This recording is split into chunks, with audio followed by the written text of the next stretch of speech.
humniti teenya tokkummaa keenya hundeen keenya immoo oromummaa keenya namni tokkummaa qabu waan cufani qaba jechuudha. Maaliifin kana jeeseetan sabni tokko gaafa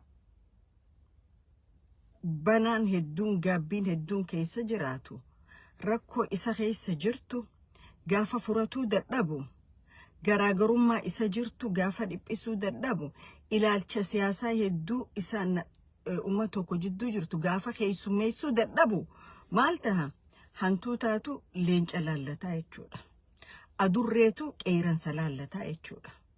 Akkas taane maaliif nuti Oromoodha biitti waliin qabnu Oromiyaadha dhiini keenya tokko eenyummaan keenya tokko qubsuma addaarraa jiraannu malee hortee abbaa tokkooti jechuudha. Horteen abbaa tokko ifii waliin mari'achuu hin danda'u garuu diina wajjin mari'ata. Diina wajji waliif gala ifii isaatii walii galuu hin danda'u. Maaliifii hajoo hoggaa hedduu gaafinatta eega diina siin balleessa joo wajji walii galtee diina Oromoonu biyyan qabu Oromiyaanu biyya teenyaa diina joo wajjin waltajjii takkara teessee mari'atta. Oromoodha wajjin akkamii waltajjii takkara teessee mari'achuu dadhabda.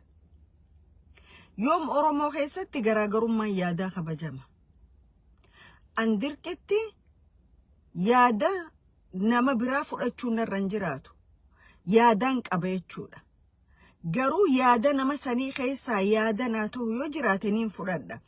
Yaada nama sanii kanaa ta'u fudhadheen kiyya kaniin ta'amanu sanii hojii waliif fidaa jechuudha. Yoo nu lameen walit dhufne hoo yaada keenya lameen wal bira finnee atis kee anis kiyya nu lachuu waan saba tokko taaniif umma tokko taaniif Oromoo taaniif biyya taqqabnuuf yaada lameen wal bira finnee kunnu miidhuu jennee khafeenu keessaa fudhannee karra walii gallu hojiirra oolchinaa jechuudha. Garuu Oromoo keessatti yaadaan deemuu yoon fudhanne ati diinaa jechuudha. Yaada kiyya hin fudhattu taanaan ati baduu qabda. Lakki yaanni kiyyaas bitamaadha yaanni keetis bitamaadha. Ammoo si biratti alagaa biratti immoo yaanni keenya lachuu kanuu gaarii akka diinaan laalamaa jechuudha. Diina yaada keenya san akka diinaan laalu wajjin teessee afaansaa cabcabayxee hojii haasoitaa jechuudha. Oromticha hojii haasa'uu hin dandeessu, Oromtittiidha hojii haasa'uu hin dandeessu jechuudha. Wanni ati Oromoodha hojii haasoite dhabduuf wanni ati Amaara hojii haasoite arkattu maali? Wanni ati Amaara hojii haasoite arkattu tokko identity kee dhabda, lamada biitummaan sunuu teetii miti warra siin jiru, sadaffaatu hin jirtu warra siin jiru jechuudha.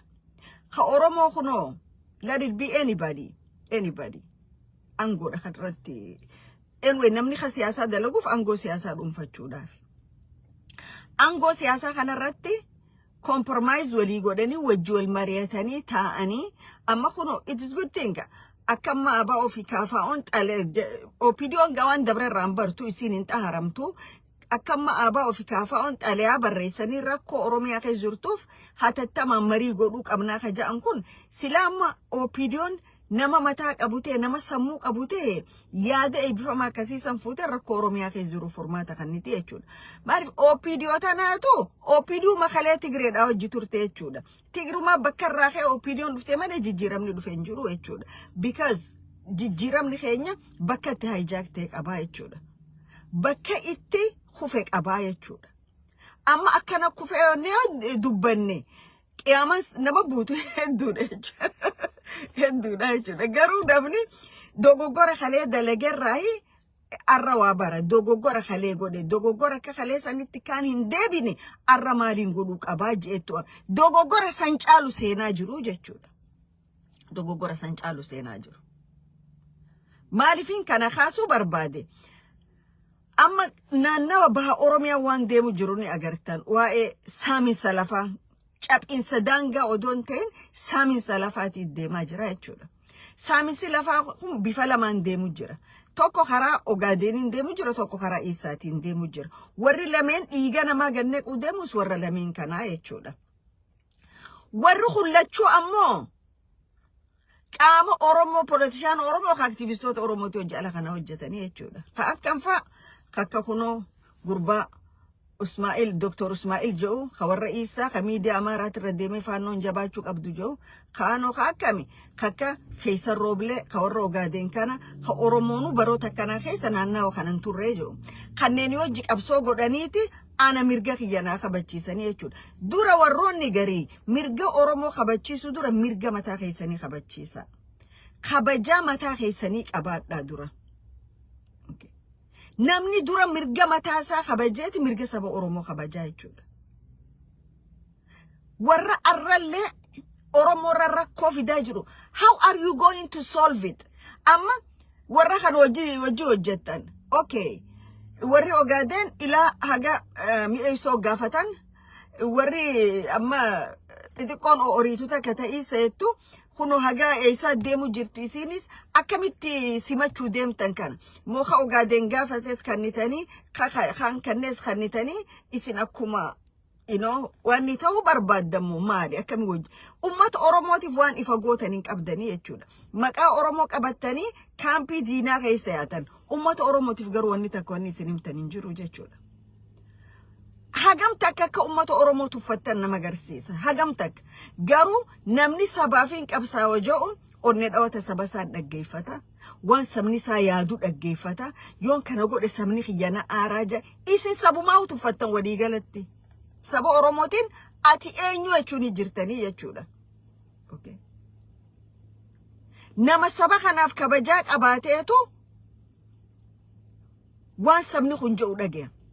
Isin ka isin mul'atu yoomuma faannoo fi warra gartee weerartoota baha Afrikaa irra jiru kana warra Ogaadeen warra Isaa kana hojii walii gallee namicha maraataa kiiloo 4 jiru kana darbinee nuti prime minister nu godhanii isaan waan cufa control godhu nuti ergamtuu taanaafidha jirtanii jechuudha. Sammuun teessan sani maaliif fageessitee yaaduu hin dandeessu sammuun teessan short memory qabdan jechuudha. Waan kalee irraan barre akkami kalee qabsoon gufattee teessanii evaluate gootanii sochiin bara 2018 akkam taate maal goone dogoggora akkami achi keessa hojjetame akkami kun ta'uu dandeettanii gootanii iiguma teessaniif ana wajji wallole maal wajji wallole tani ma dhukkee kaasu jirta nan hoggaa garii pointiin arku isin keessatti pointiin arku maaliif jara keenya lafee laagaa danqarte taane ol bahus rakkatte gaddeebi'us rakkatte jechuudha.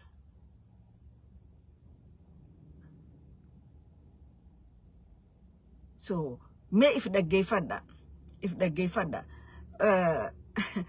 eenyu Ismaa'il Dr. Ismaa'il namichi jedhu kun software engineerii kabarate kaas isa miidiyaa maararra deemee olii gad faannoo jabeessuu qabnaa furmaanni biyya sanii faannoo qofaa ka jedhu kun koree hojii gaggeessitu keessaniiti miti isi warra Amaara jala fiiguun baana.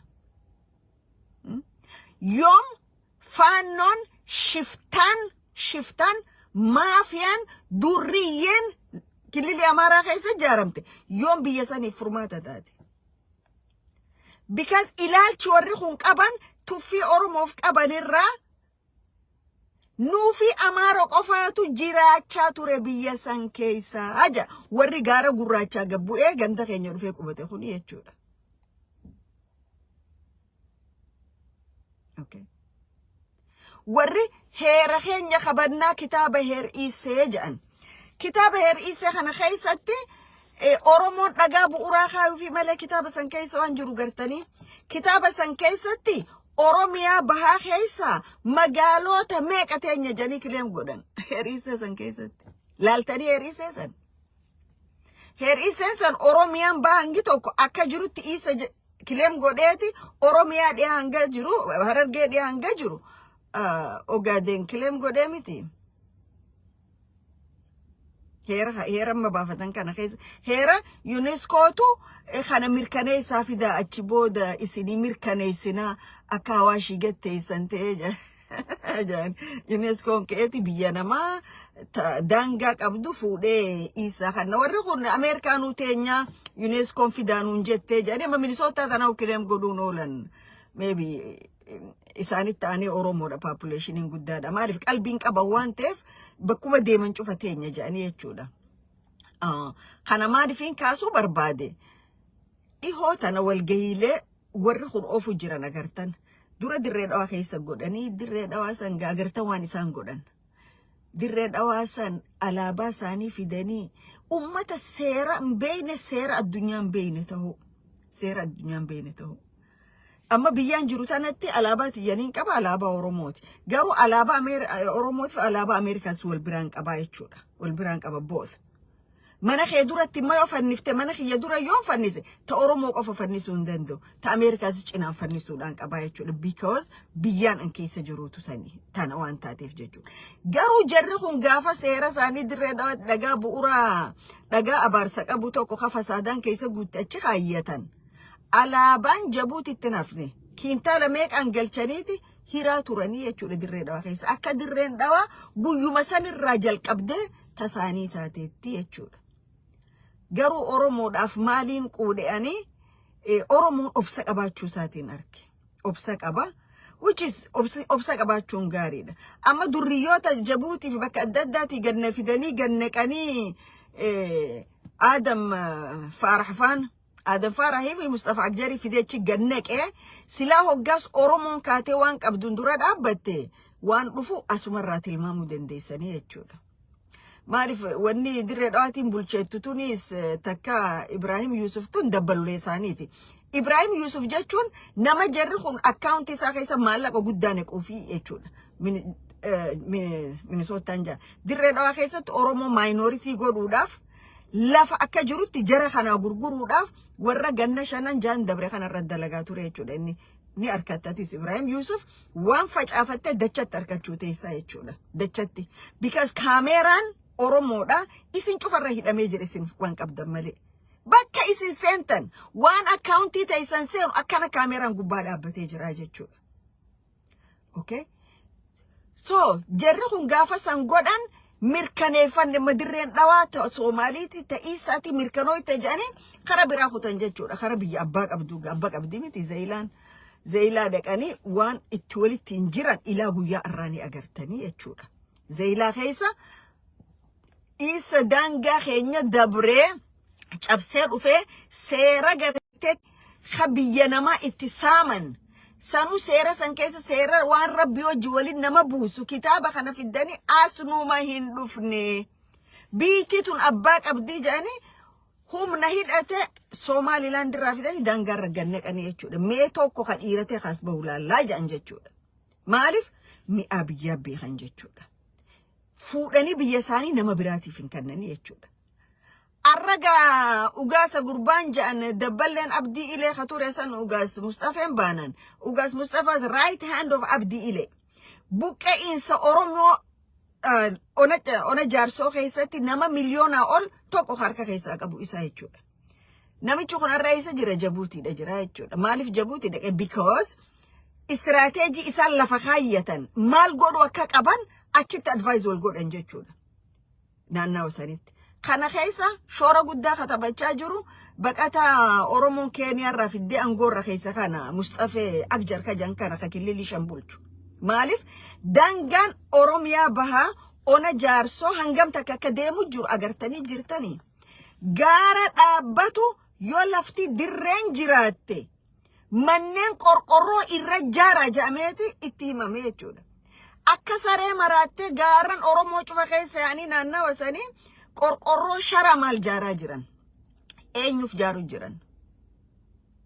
Okay, eenyuuf jaaruu jiran. Because hoggaa lafa ummata tokkoo saamtu ummanni tokko ke'een dubbanne akkas goote jechuudha. Akkuma kunoo Israa'el lafa Falastiin goote. Seenaa 40mootaa keessa 30mootaa keessa waan naannawa Falastiin ture ilaala. Arra maal godhan jechuudha. Exactly waan akkasiitti deemu jira jechuudha. Kana eenyu ka godhu jiru itti gaafatamaatika magaalaa Gursum. Namni kun afaan Oromoo dubbata dhalootaan Oromoo miti. itti gaafatamaan tikaa Gursum jechuudha magaalaa Gursum. Obboleettiin isaa mootummaa Mustafaa Jijjiga keessatti nama aangoo guddaa qabu jechuudha. So Khan as bulcheeti Khan achi bulchee lafa Oromoo kamitti kasaamu jiran asirraa arguu dandeessanii jechuudha.